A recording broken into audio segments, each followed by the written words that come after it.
একই দাবিতে গাজীপুর পলিটেকনিক ইনস্টিটিউটের শিক্ষার্থীরাও বিক্ষোভ মিছিল নিয়ে অবস্থান করছে ঢাকা টাঙ্গাইল মহাসড়কে। সেখানকার খবর নিয়ে সহকর্মী ইকবাল মাহমুদ যুক্ত আছেন আমাদের সাথে। ইকবাল, গাজীপুরে শিক্ষার্থীদের বিক্ষোভ পরিস্থিতি কেমন দেখছেন, তারা কি বলছেন সেখানে? অদিতি, গাজীপুরে প্রায় 1 ঘন্টা আগে বিক্ষোভ মিছিল শুরু করেছে ডিপ্লোমা প্রকৌশলীরা। তারা ডুয়েটের কাছে অর্থাৎ নগরের যে ভুরুলিয়া এলাকা, পশ্চিম ভুরুলিয়া, সেখানে মিস্টের সামনে থেকে তারা বিক্ষোভ মিছিল নিয়ে তারা চান্দনা চৌরাস্তার দিকে রওনা দিয়েছে, যেটা কিনা ঢাকা টাঙ্গাইল মহাসড়ক এবং ঢাকা ময়মনসিংহ মহাসড়ক সংযোগস্থল। সেখানে যে তারা ঘণ্টাখানেক অবরোধ কর্মসূচি পালন করবে।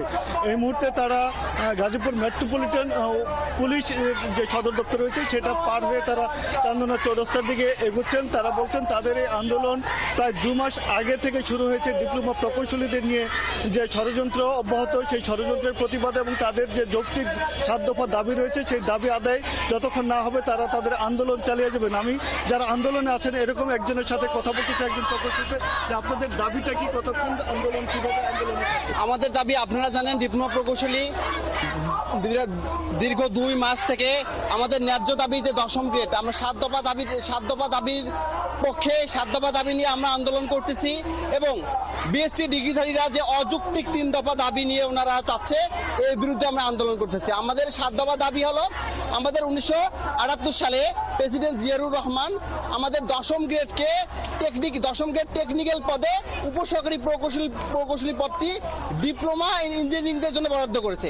এবং এই বরাদ্দকৃত যে 10ম গ্রেড টেকনিক্যাল পদটি আমাদের ডিপ্লোমা ইন ইঞ্জিনিয়ারিংদের জন্য নিশ্চিত করতে হবে। এটা আমাদের 1 নম্বর দাবি।